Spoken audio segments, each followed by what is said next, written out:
같이 우리 기도하고 말씀 생각하겠습니다.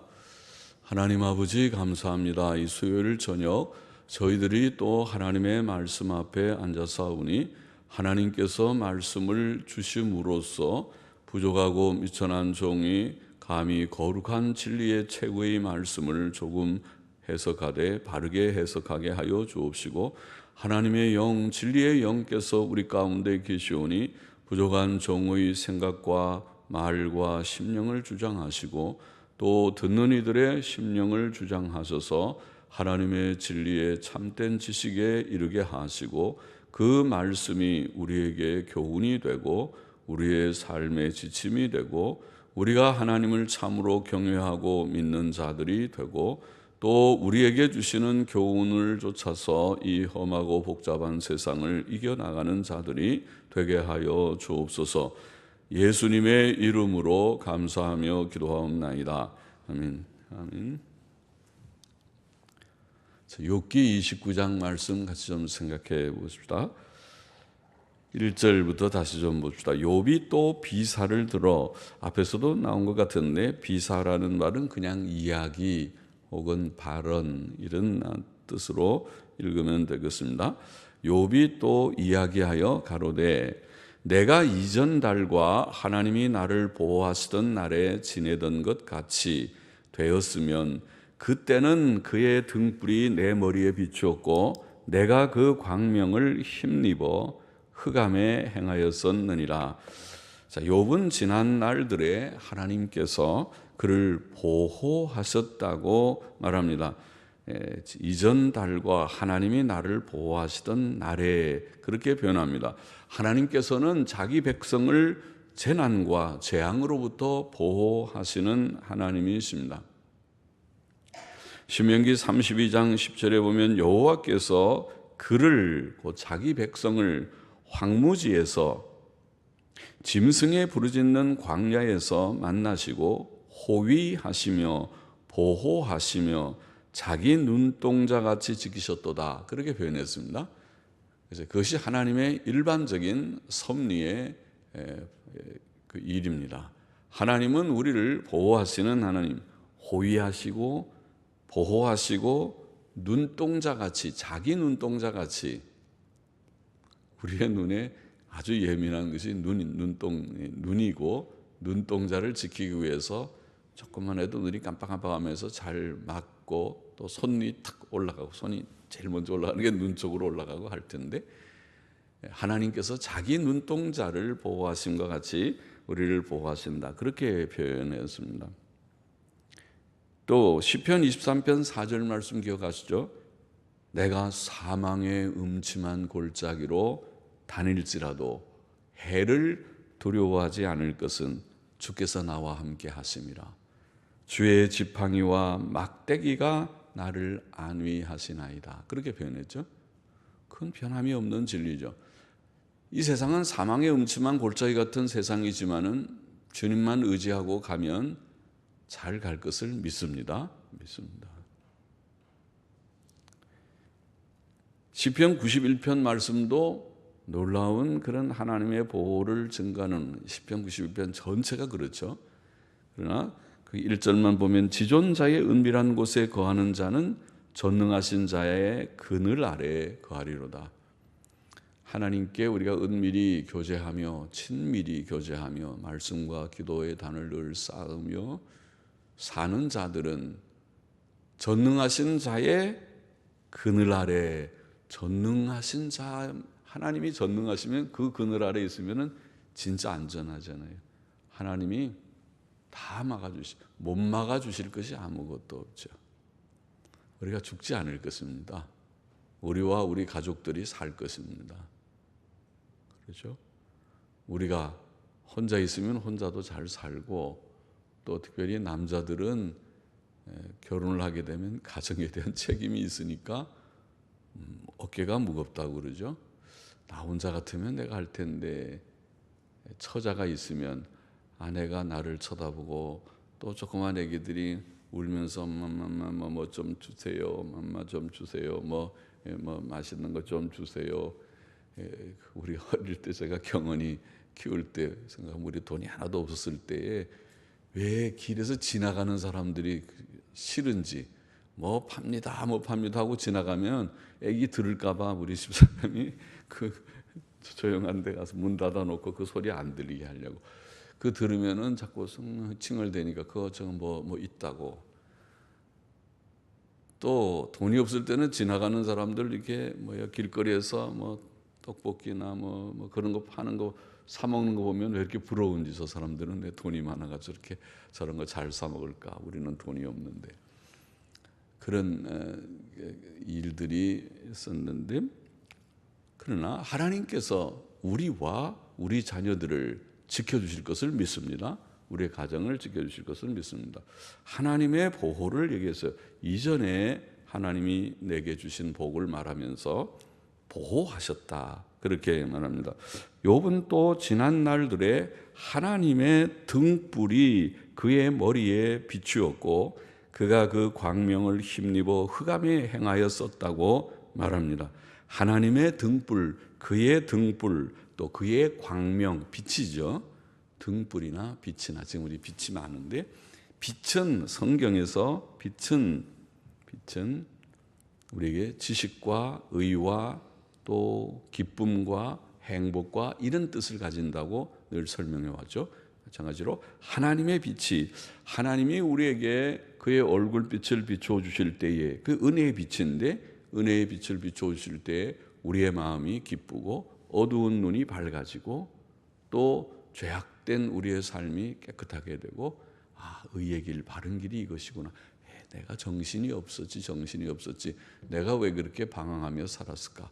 이제는 하나님 중심으로, 계명 중심으로, 의의 길로, 아주 바른 길로 내가 정로로 가겠다, 그렇게 되죠. 그래서 지식과 의와, 그리고 또 그 길은 기쁨이 있습니다. 슬픔이 없습니다. 하나님 안에는 기쁨이 있습니다. 또 행복이 물론 있습니다. 그것이 빛이라고 말할 수 있습니다. 하나님의 등불이 내 머리 위에 빛이 이렇게 비추면은 내가 좋겠죠. 우리가 지식이 있고 또 의의 길을 걷게 되고 또 기쁨도 주시고, 그 길은 복되고 행복한 길이 분명하죠. 그래서 하나님께서 지난 날들에 하나님의 등불이 내 머리에 비추었다.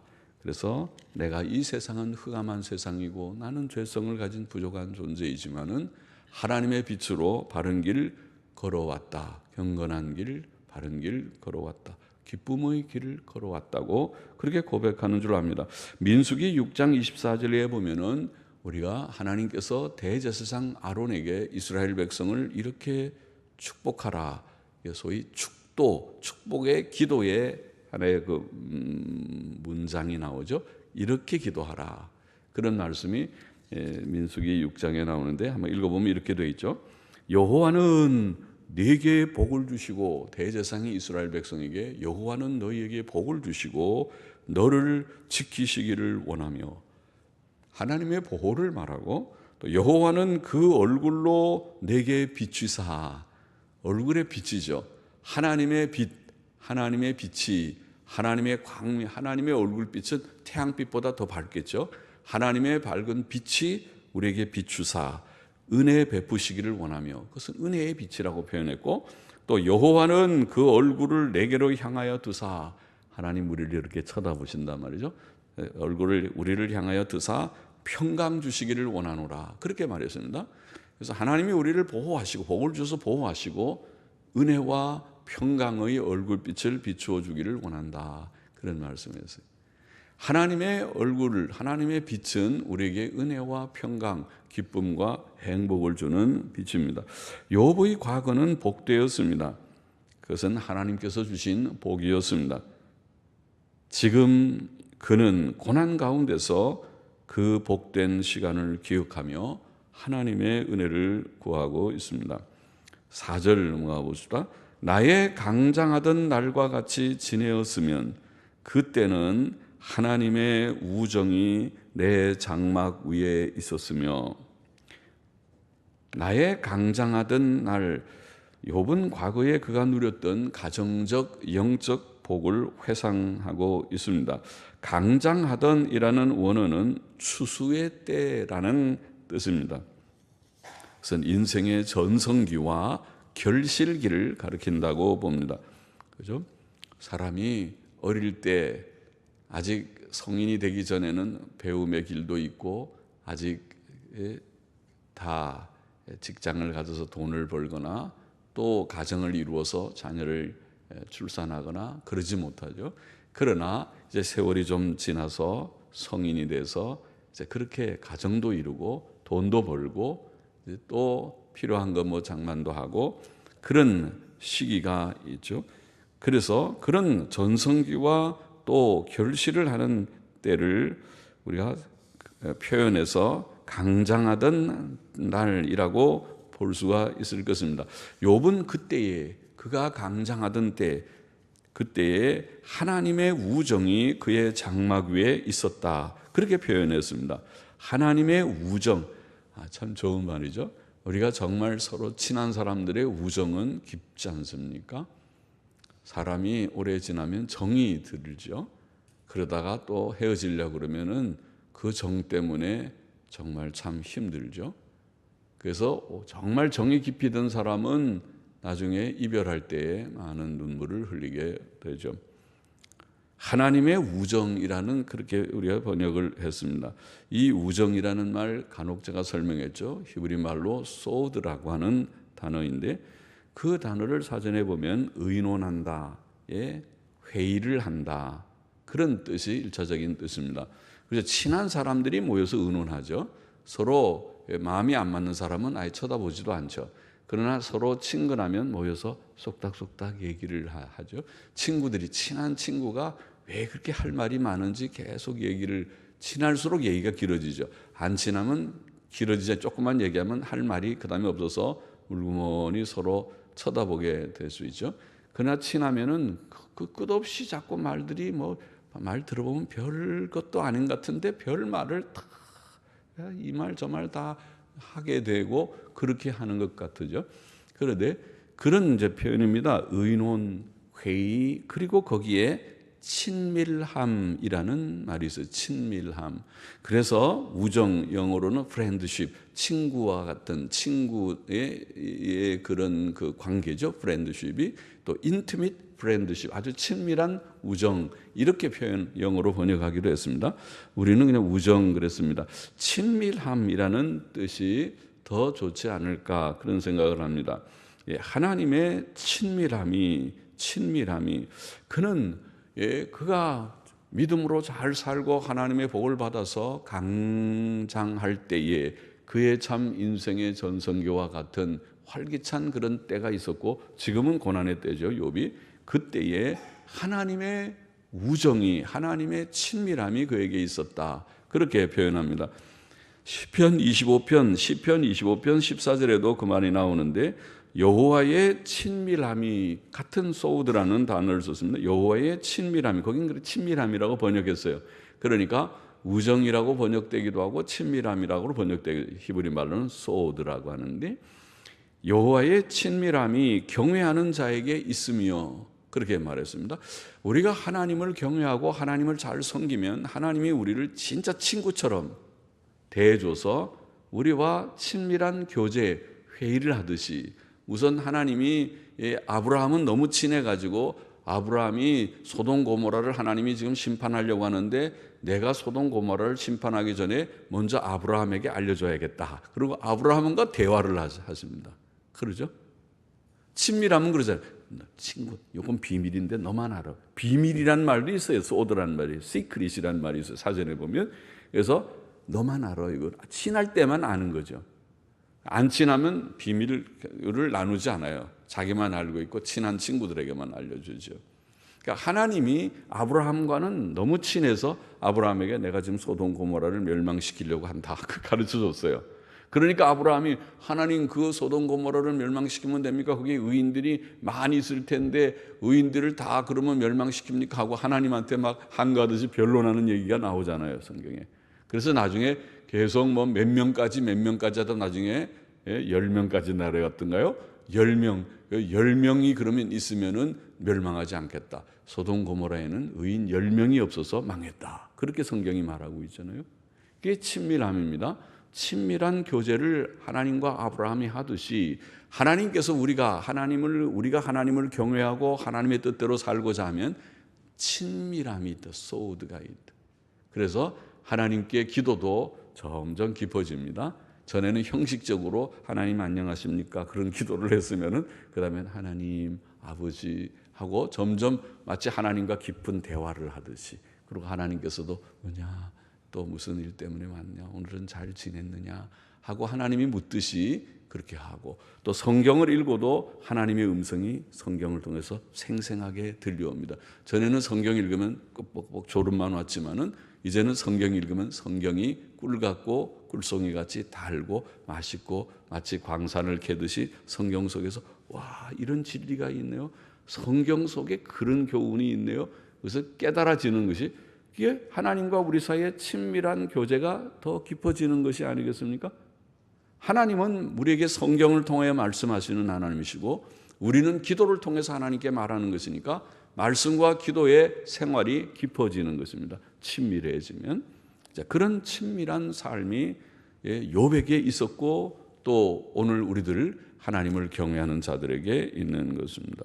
5절 보십시다. 그때는 전능자가 오히려 나와 함께 계셨으며 나의 자녀들이 나를 둘러 있었으며 전능하신 하나님께서 함께 하심으로 욥은 가정적인 행복도 누렸던 것입니다. 하나님께서는 그에게 여러 명의 자녀들을 주셔서 나의 자녀들이 나를 둘러 있었다. 한 명 가지면 둘러 있을 수 없죠. 한 명 가지면 두 명도 둘러 있기 조금 어려울 것 같아요. 세 명, 네 명 해서 삥 둘러 있다는 말은 삥 둘러 있어야지. 한 명, 두 명 하면 이거 보고 둘러 있다고 말하지 않아요. 그러니까 여러 명이 자녀들을 다복하게 하나님이 많이 자녀들을 주셨고 10명의 자녀들을 주셨죠. 그래서 자녀들을 많이 주셨고, 그리고 자녀들이 건강하게 잘 자라죠. 또 자녀들이 말도 안 듣고 그러면 아이고 제 원수다. 그리고 저는 자녀들이 왜 낳는가? 없으면 차라리 자녀가 없으면 좋겠다. 그렇게 되면은 그것도 행복이 아닌데, 자녀들이 낳아서 착하게 하나님 경외하고 죄 안 짓고 부모님 공경하고 또 반듯하게 착실하게 잘 자라면은 진짜 행복하고 기쁜 거 아니겠습니까? 그런 복을 주셨다는 것입니다. 가정적인 복이죠. 자녀의 복입니다. 그런 복을 하나님께서 주셨습니다. 그것은 전능자가 오히려 나와 함께 계셨기 때문에, 하나님은 전능하신 하나님 만복의 근원이시니까 하나님께서 욥의 가정에 가정적인 복, 자녀들의 복을 주셨다고 말하고 있고, 6절을 보십시다. 버터가 내 발자취를 씻기며 반석이 나를 위하여 기름 시내를 흘려내었으며. 자, 욥은 물질적으로도 유효함의 복을 받았습니다. 그런 표현이죠. 버터는 어떻게 만드나요? 소나 양의 우유에서 나오죠. 젖에서. 소나 양의 젖을 가지고 그걸 치즈도 만들고 버터도 만들고 합니다.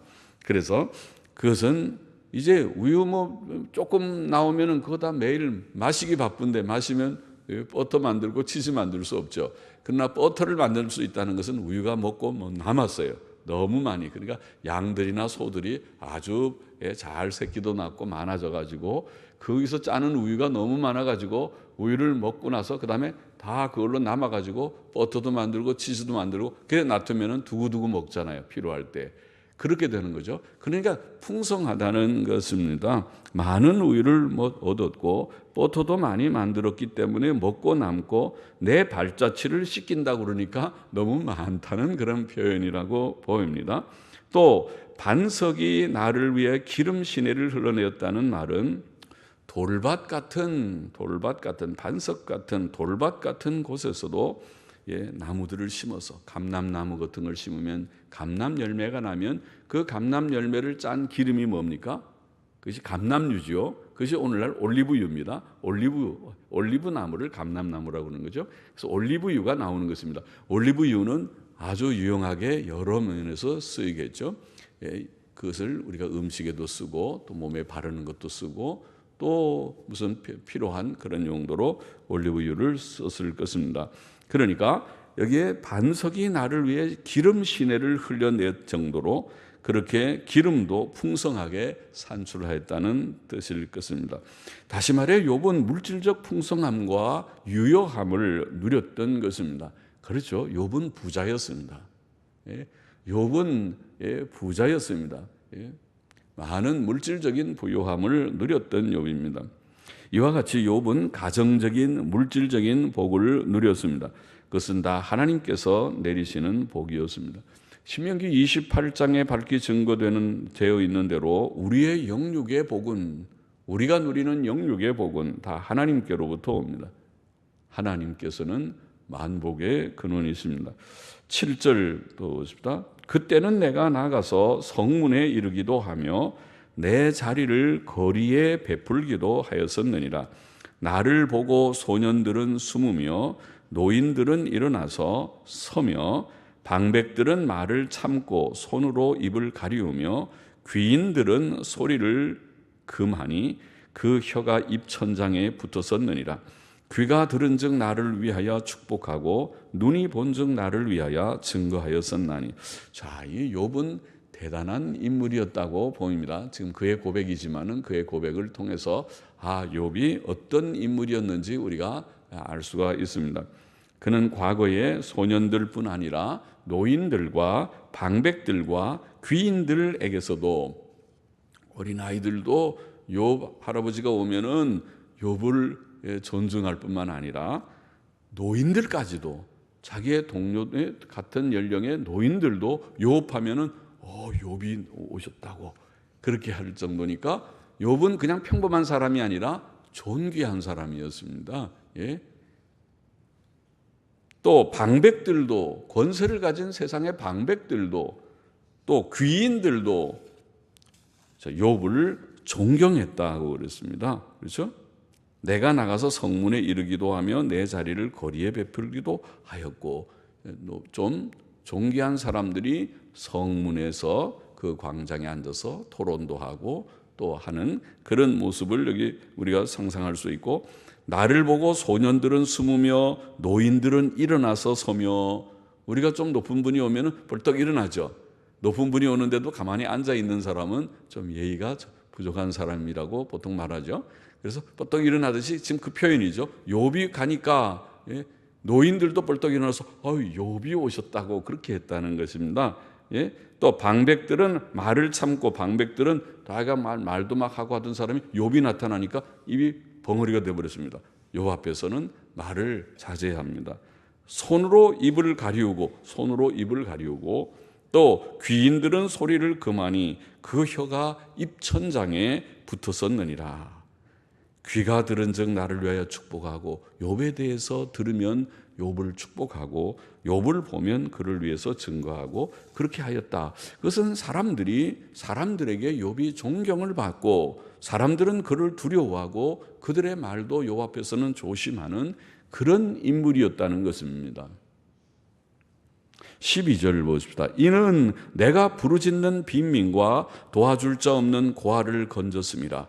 그러면 왜 사람들이 욥을 그렇게 존경하였는가 하면은, 욥은 고백하기를 그것은 그가 하나님을 경외하면서 하나님의 뜻대로 선한 일들을 많이 하니까 그랬다, 그렇게 고백하고 있어요. 그래서 이는이란 말은 이유를 말하는 말이잖아요. 이는 내가 부르짖는 빈민과, 가난한 사람이죠. 가난해서 좀 도와주세요. 우리 집에 큰일 났어요.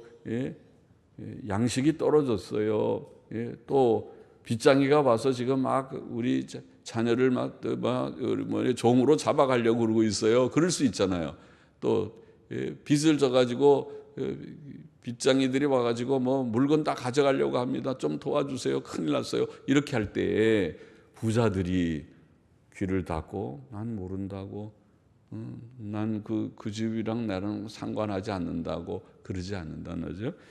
부르짖는 빈민과 도와줄 자 없는 고아들, 부모가 없고 부모의 아직 보호를 받고 또 후원을 받으면서 자라야 할 그런 어린 아이들이 고아죠.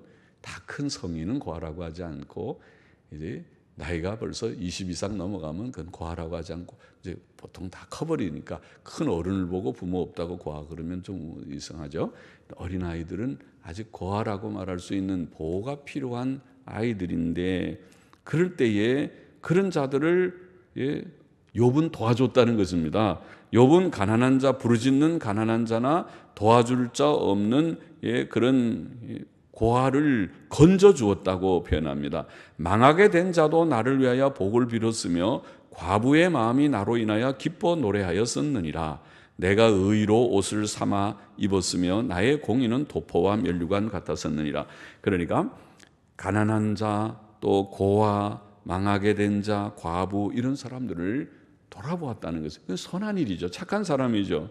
그렇기 때문에 그들이 욥을 보면은 욥이야 저 전에 도와주셨던 또 아무개 그 망하게 된 집을 도와줬던 그 욥이 왔다고 그렇게 욥이 나가면은 모두들이 욥을 좋아하고 존중하고 두려워하고 그렇게 했다는 것입니다. 그러니까 그렇겠죠. 그렇지 않고 전부 이기적이게 그렇게 생활을 하고 그렇게 구두쇠 영감처럼 그렇게 생활하고 그랬으면은 사람들이 욥이 나타나면 다 옆에 쳐다보면서 흉을 벗겠죠. 저 구두쇠 영감 나와서 구두쇠 영감. 아이고 저 전에 누가 아무개 저렇게 도와달라고 막 그러는데 아이고 저 사람은 남 이론 한 장도 도와주는 적이 없어. 조용히 또 잘못하면 들어가면 큰일 나 그러고 그 앞에서는 감히 얘기도 안 하지만 시시대고 뒤에서 다 흉을 보고 것이죠. 그러나 욥은 평소에 하나님의 뜻대로 바로 사니까 경외하고 반듯하고 또 도덕성이 있고 그리고 착하게 선행을 하니까 사람들이 그를 존중하고 심지어 두려워했다는 것입니다. 그리고 그를 축복하고 그를 위해 축복하고 그를 위해서 기뻐 노래하였다 그랬어요. 망하게 된 자도 나를 위하여 복을 빌었으며 전에 도와줬으니까 과부의 마음이 나로 인하여 기뻐 노래하였느니라. 욥에 대해서 참 욥은 좋은 분이에요. 욥 때문에 내가 참 은혜를 받았죠. 그렇게 하니까 욥을 칭찬하는 그런 날들을 했단 말이죠. 내가 의로 옷을 삼아 입었으며 나의 공의는 도포와 면류관 같았느니라. 그것이 하나님의 사실은 계명의 정신이죠. 계명을 따라 사는 것이 의이고 계명의 내용이 이웃사랑이니까 그가 사랑을 실천하고 선을 실천했으니까 구제하고 선행을 했으니까 그것이 바로 하나님의 의를 실천하는 것이죠. 그래서 그를 이제 욥이 고백을 했습니다. 계속 보면 15절에 나는 소경의 눈도 되고 절뚝발이의 발도 되고 빈궁한 자의 아비도 되며 생소한 자의 일을 사실하여 주었으며 그러니까 소경을 도와줬고 그래서 눈처럼 소경은 안내자가 있어야 되잖아요. 내가 길 인도해 줄게. 어디로 가시는데요? 저희 시장 가세요. 그러면 내가 좀 그 앞까지 안내해 드리겠습니다. 그리고 욥이 말하자면 바쁜 어른인데 할 일이 많은데 그렇게 소경을 데리고 시장까지 바래다 주는 것과 같은 그런 일을 했다는 거죠. 절뚝발이의 발도 되고 내가 좀 도와드릴게요. 부축해 드릴게요. 빈궁한 자의 아비도 되고 가난한 사람들에게 마치 아버지처럼 내가 그 문제 해결해 줄게. 내가 좀 도와줄게. 우리가 돈 있는 부자라고 다 그렇지 않아요. 그렇죠? 돈을 쓸 줄 알아야죠. 돈 쓸 줄 모르는 사람은 엉뚱한 데다 돈 다 쓰고 나중에 세상을 떠나가죠. 그렇죠? 그러나 돈은 있는 것도 중요하지만 쓸 줄 아는 거 중요하죠. 돈을 별로 남겨놓는 거 별로 좋지 않아요. 2세들은 부모들 유산 많이 받아가지고 별로 잘하는 사람도 있지만 못하는 사람도 많아요. 그거 탕진하고 오히려 방탕하게 쓰는 2세들도 많아요. 그럼 2세들이 항의하겠죠. 목사님 그런 식으로 설교하면은 나는 어떻게 하라고요? 그럴지 몰라도 그래도 그거 별로 좋은 것이 아니에요. 자수성가하는 게 좋아요. 돈이라는 거는 자기가 힘들어서 벌어봐야 그 귀한 것도 알고 아껴 쓰고 그렇게 해서 성공하는 거지. 그냥 공으로 얻은 불로소득은 그것이 귀한 줄 모르기 때문에 쓰는 것도 흥청망청 쓰게 마련이에요. 그리고 자기가 번 만큼 쓰는 것이 제일 좋은 것이에요. 것이 이치가 그렇습니다. 그래서 빈궁한 자의 아비도 되고 생소한 자의 일을 사실한다는 말은 이거는 법적인 그런 표현이죠. 사실은 그런 모든 사실을 조사한다. 그 말이 사실, 사자의 앞에 한자말 사는 조사한다는 사자고 뒤에 실은 사실이라는 실자입니다. 사실한다는 말은 사실을 조사한다는 말입니다. 영어로는 investigate, 조사한다는 단어입니다. 조사 혹은 search out, 뭐를 이렇게 다 찾아낸다. 그러니까 생소한 자의 일이란 말은 법적인 뭐를 잘 몰라서, 오늘날 말하면 소송을 할 줄 몰라서 어떻게 소송을 해야 될지, 고소해야 될지, 어떻게 그 문제를 해결해야 될지 법에 대한 지식이 없어가지고 이거 참 내가 이렇게 당하고만 있네 이러고 있는 사람들이 있으면은 내가 도와줄게요. 그 문제 내가 그럼 변호사 사주겠습니다. 오늘날로 말하면 여유가 있으면은 내가 변호사 대줄 테니까 법적으로 싸우세요. 그건 이길 수 있습니다. 그건 당신이 지금 이렇게 억울한 일입니다 하고 도와주는 것과 같은 것이죠. 그래서 모든 문제들을 이렇게 어려움을 당한 사람들을 도와주는 일까지 했다는 것입니다. 그래서 불의한 자의 어금니를 꺾고 그 이 사이에서 겁탈한 물건을 빼어내었느니라. 악한 사람이 지금 그 이웃을 해치려고 하는 일을 물어서 뜯으려고 하는 것을 이 속에서 빼내는 것과 같이 그렇게 억울한 사람들의 사정을 해결해 주었던 것입니다. 그러니까 이웃 사람들이 그를 존경하게 되었고 그 앞에서 말도 조심하며 두려워할 정도가 되었어요. 저분은 참 하나님을 경외하는 귀한 사람이야. 하나님의 사람. 저런 사람들이 사회에 많으면 우리 사회가 정말 잘 될 텐데, 저런 도덕성이 있는 사람이 있어야 되는데 요즘은 걱정이야. 요즘에는 도덕성이 없어. 요즘에 도덕성이 있습니까? 요즘에 진실하에 산다고 하는 말을 가르칩니까? 자녀들에게 가르칩니까? 혹은 반상회할 때 여러분 우리 동네에서는, 우리 이 아파트에서는 우리가 정직하게 합시다, 그런 말이 나옵니까? 정직이니 진실이니 그런 얘기하면 사람들이 웃습니다.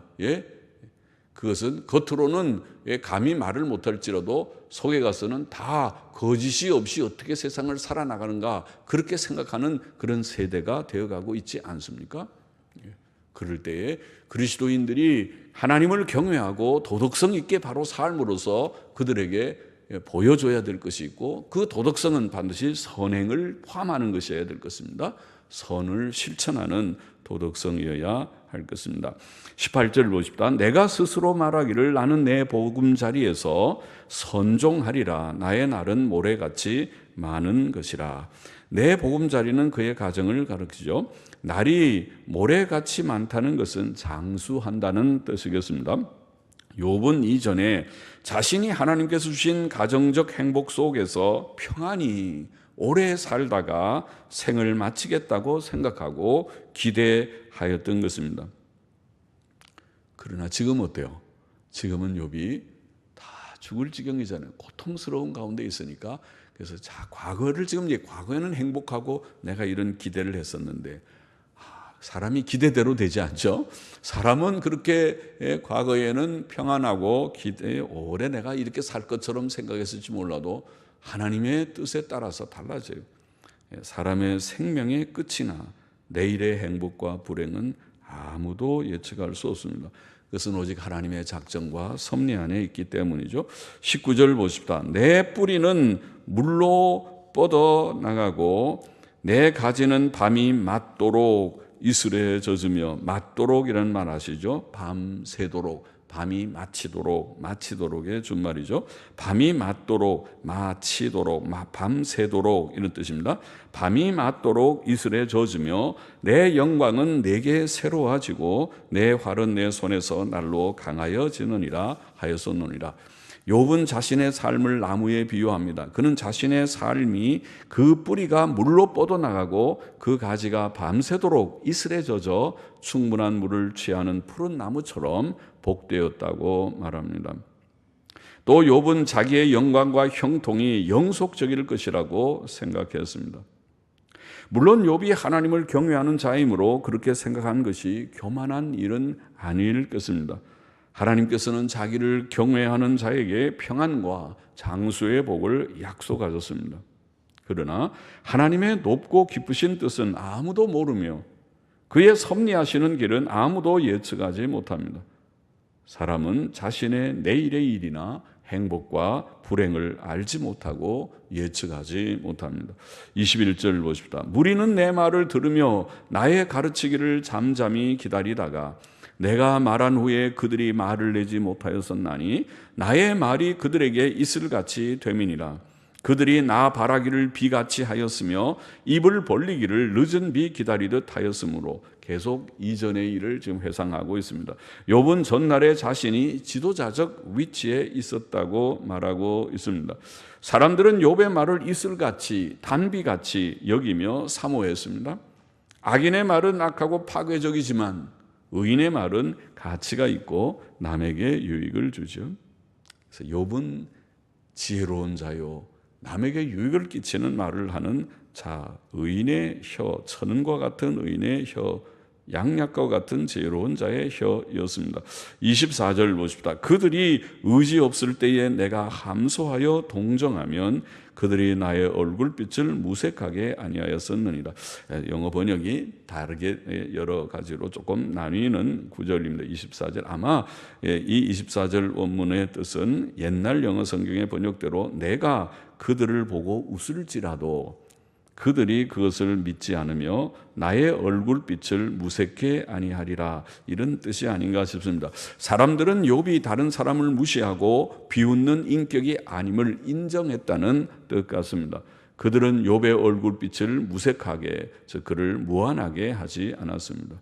25절 보십시다. 내가 그들의 길을 택하고 으뜸으로 앉았었나니 왕이 군중의 거함도 같았고, 우리말에 그냥 한글로 군중하면은 무슨 말인지 모르죠. 국한문 성경을 봐야 뜻이 통하는 구절이죠. 군중의 군은 우리가 군중할 때 이런 사람들이 모여 있는 무리의 군중이라는 군이 아니고 군인대 할 때 군자입니다. 군중이란 말은 군대 가운데 이런 말입니다. 국한문 성경을 보면 영어로 보면은 분명하겠지만은 군대 가운데 거함도 같았고 애곡하는 자를 위로하는 사람도 같았었느니라. 욥은 사람들의 길을 택해 주었다고 말합니다. 그러니까 도움을 준 거죠. 이 길로 가세요. 이렇게 택하세요. 그렇게 조언을 주었다는 것이죠. 예, 사람들의 길을 택해 주었습니다. 또 그는 왕이 자신의 군대 가운데 거함같이 그들 중에 으뜸으로 앉았다. 그러니까 욥이 존귀한 인물이에요. 왕 비슷한 왕 같은 그런 부류의 사람이었습니다. 그래서 그들 중에 으뜸으로 앉았고 또 애국하는 자들 중에 위로하는 사람과도 같았다고 그렇게 과거에 그의 삶을 회고하고 있습니다. 욥은 그의 고백대로 참으로 사람들 가운데 지도자적 위치에 있었던 경건하고 선하고 존경받는 인물이었다고 보입니다. 욥기 29장의 교훈을 정리해 보십시다. 첫째로 욥은 하나님을 경외하고 그를 친근히 함으로써 그의 보호와 그의 기쁨을 누렸다. 과거를 회상하면서 그렇게 말했습니다. 하나님을 경외하고 그를 친근히 함으로써 하나님의 친밀함이 욥과 함께 함으로써 하나님의 보호를 누리고 하나님의 빛이 그에게 비추었다. 하나님의 기쁨을 누렸습니다. 우리도 그렇게 되면 좋겠습니다. 우리도 창조주 하나님, 섭리자 하나님, 영원하신 하나님을 우리가 알고 믿고 섬기고 순복함으로써 또 하나님과 친밀하게 말씀과 기도로 오늘날 하나님이 주신 이 귀한 책, 이 신기한 책, 이 놀라운 성경이라는 이 책, 수백 권, 수천 권의 책이 있어도 다른 책과 다른 한 권의 책이 우리에게는 있는 이 성경책을 우리가 가까이 하고 늘 읽고, 그래서 이 책을 그냥 여러분 스마트폰에 있는 그 성경 말고 그거는 줄 긋기가 좀 어렵고 페이지 넘기기가 때때로 좀 어렵잖아요. 이 책이 내게 익숙한 이 책이 늘 착 펼쳐보면 거기에 그 말씀이 나오는, 요절이 줄을 그어 놓을 수 있는 이 책이 하나씩 다 있어서 자기의 사랑하는 책이 있기를 바랍니다. 이 책 말씀과 이 하나님이 내게 주시는 책이고 내가 하나님께 기도하는 기도가 소통이 있어서 기도할 때 떠듬거리지 않고 기도할 때 내가 무엇을 기도할지 모르는 것이 아니라 기도가 1시간, 2시간이라도 주님과 내가 기도할 수 있게 기도의 골방에 들어가 하나님 앞에 부르짖어 기도하고 내가 아래에서 기도하는 기도의 교통이 하나님의 말씀이 내게 깨달아지고 내가 하나님께 기도하는 기도의 대로가 열려서 하나님께 기도가 이루어지고 그렇게 친밀한 교제가 그래야 하나님께서 우리에게 친근히 할 거 아니에요. 너만 얘기해 줄게. 너한테 친구야 일로 와라. 친한 친구야. 내가 너한테만 비밀을 얘기해 주겠다고 마치 비밀을 얘기하듯이 성경은 비밀이 없지만 모든 말씀이지만은 그렇게 친근하게 말씀을 깨닫게 해주고 또 내가 우리 하나님 앞에 모든 것을 아뢰 때 아니야 내가 네가 지금 기도하는지 내가 그 중심을 안다. 그러게 하나님은 우리가 멋있게 그냥 기도에 멋있는 기도문을 써서 해야 하나님이 감동이다 그러지 않아요. 하나님은 우리의 중심이 무엇을 기도하느냐. 알았어. 네가 뭘 기도하려는지 우리가 사람은 다 언어 표현이 다르잖아요. 사람이 어떤 사람은 말을 잘하는 사람이 있고 어떤 사람은 말을 좀 더듬는 사람도 있고 표현이 좋은 사람이 있고 보채는 사람이 있어요. 그러면 기도는 표현이 좋고 유창한 기도만 하나님이 들으시는 거 아니잖아요. 기도는 모든 사람의 마음의 소원을 받으시는 거니까 감사와 고백과 간구의 모든 소원을 받으시는 것이니까 우리의 중심을 아뢰는 친밀함이 우리에게 있기를 원하고 그래서 하나님의 얼굴의 빛이 기쁨의 빛을 비추어서 이 어두운 세상 슬픔이 많은 세상 우울한 세상 현대인의 질병 가운데 저는 이렇게 목회를 하면서 교인들이나 일반 사람들을 이렇게 많이 관찰하면서 현대인들은 우울증 환자가 제 생각에 절반 이상은 될 것 같더라고요. 왜냐하면 기쁨이 별로 없어요. 사람들이 정상적으로 기쁘게 모두 보면은 안녕하세요. 예, 기뻐하고 서로 자연스럽게 하지 않고 더 화난 사람처럼 우울해 슬픔이 가득 차가지고 모든 것을 정상적으로 사고하지 않고 다 삐딱하게 꼬아서 사고를 하는 사람도 많고 그리고 항상 얼굴이 밝지 않고 그렇게 슬프게 살면은 행복하지 않은데 싶은 것이 많아요. 그래서 그렇게 하지 말아요. 하나님의 은혜 가운데서 우리가 항상 기뻐하면 기뻐하고 평강하고 모든 걸 조금 더 긍정적으로 생각하는 것은 긍정적으로 생각하고 비평할 때는 단호하게 그건 잘못됐다 지적하고 비평하지만은 범사에 조금 좋게 생각하기도 하고 그래야 좋은 것이 그게 정상적인 것이거든요. 특별히 우울하지 말아요. 너무 슬프게 사는 거 안 좋아요. 그거는. 어린 애기들도 못난이 애기들도 웃고 명랑한 걸 다 부모가 좋아하지 징징징 짜고 그러면은 암만 잘난 게 이목구비가 있어도 징징 짜면 못난이에요. 그것이 암만 못난이 삼형제 같아도 얼굴이 밝으면은 예뻐지는 거잖아요. 하나님 아버지가 하늘에서 우리를 보실 때 징징 짜는 그런 미운 얼굴이 되지 않길 바랍니다. 항상 하나님께서 보실 때 기쁘게 너 오늘도 기쁘구나 내 말대로 하는구나 주 안에서 항상 기뻐하라 그랬더니 잘 따라하는구나 좋다 나도 기쁘다. 하나님께서 그렇게 하게 우리에게 친밀함이 있고 하나님의 기쁨의 얼굴빛이 있고 하나님의 보호하심이 이 땅에 이 험한 사망의 음침한 골짜기를 사는 우리들에게 늘 있기를 원합니다. 있을 것입니다. 두 번째로 욥은 하나님의 복을 누리되 가정적인 복, 물질적인 여유의 복, 사회적인 존경을 받는 복을 누렸다고 회상하고 있습니다. 그렇죠? 그것도 복이잖아요. 하나님께서 복의 근원이신 하나님, 만복의 근원이신 하나님, 전능하신 하나님이 우리와 함께 하시고 하나님을 경외하고 하나님과 친밀히 교제하며 사는 자들에게 복을 주실 것입니까? 복을 주실 줄 믿습니다. 안 주시는 하나님이 아니고 복의 근원이세요. 하나님께서. 물질의 여유도 주십니까? 주실 줄을 믿습니다.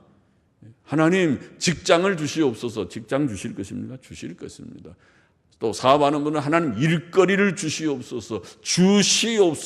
하나님 오늘날에 너무 어려운 시대지만은 하나님 이 사업을 하기 위해서 내게 주시옵소서 부르짖어 기도하면 하나님이 외면하고 나는 그런 거는 관심 없다. 나는 영적으로 오는 것만 관심 있지 그런 천박한 것은 관심이 없다 그럽니까? 아니요. 천박한 것이 아닙니다. 하나님께서 주신 물질 세계도 하나님이 주신 것이고 우리의 육체도 하나님이 주신 것입니다. 예? 먹고 사는 것도 하나님의 관심 안에 있는 것입니다. 예. 주실 것입니다. 예. 일용할 양식을 주시고 물질의 유효함을 주시고 가정의 행복도 주시고 하나님이 주실 것입니다. 가정의 행복도 있기를 원합니다. 예. 부부가 싸우지 않기를 원합니다. 예. 부부가 헤어지지 않기를 원합니다. 예. 부부가 서로 사랑하면서 살기를 원합니다. 자녀들이 속썩이지 않기를 원합니다. 예. 그것이 다 하나님이 주시는 복입니다. 분명한 복입니다. 가정적 복, 물질적 복, 사회적으로도 천의 무시를 당하는 것이 아니라 그 사람 존경을 받을 수 있고 그 사람 참 훌륭한 분이에요. 예, 하나님 경외하고 도덕성이 있는 분이에요. 정직한 분이에요. 그렇게 인정받기를 원하지. 저 사람 교회 다니고 직분을 가졌대. 그런데 매일 거짓말 잘해. 거짓말도 잘하고 아이고 이기적이고 자기만 알지 남 도와주는 거 본 적이 없어. 예. 그런 말 듣기를 원하지 않아요. 그렇지 않고 그분 훌륭하신 분이에요. 예, 그렇게 우리가 다 살아야 돼요. 귀감이 돼요. 그렇게 되기를 원합니다.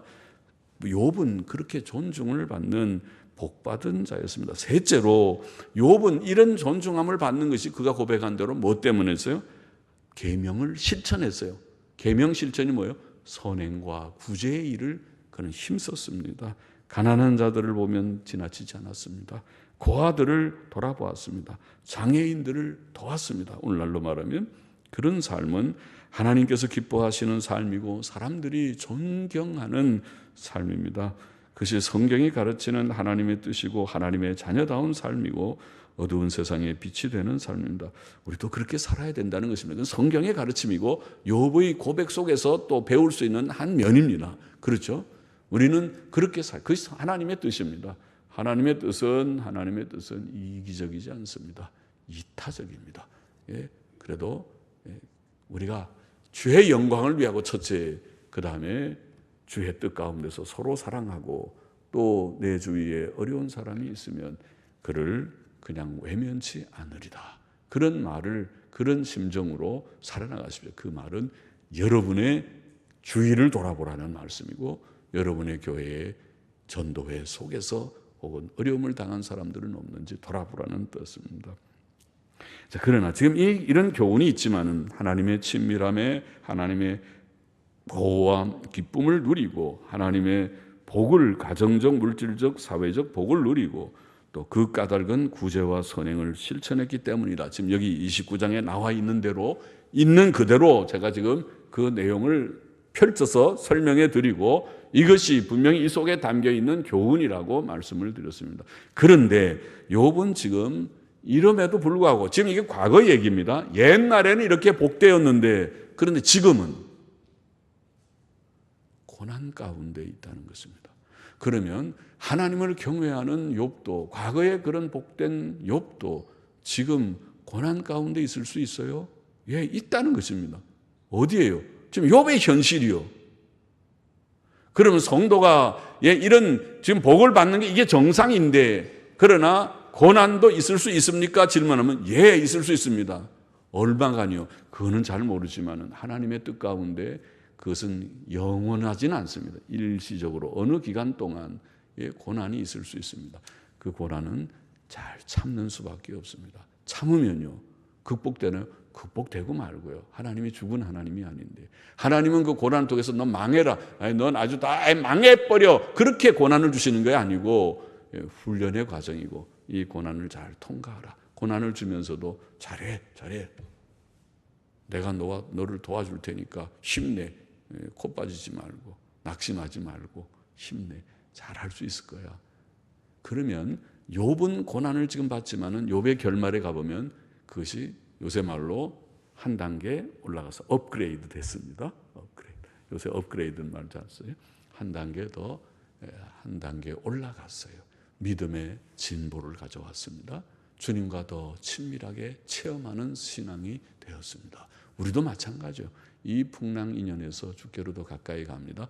예, 동남풍아 부르라 서북풍아 부르라 옛날 복음성에 그런 게 있어요. 다 와도 이 고난을 통해서 주의 향기를 바라고 내가 영적으로도 성숙해지리라, 더 자라가리라. 욥의 과거에서도 교훈이 되고 현재 욥이 당한 고난도 결코 실패가 아닌 교훈을 주는 복이 됩니다.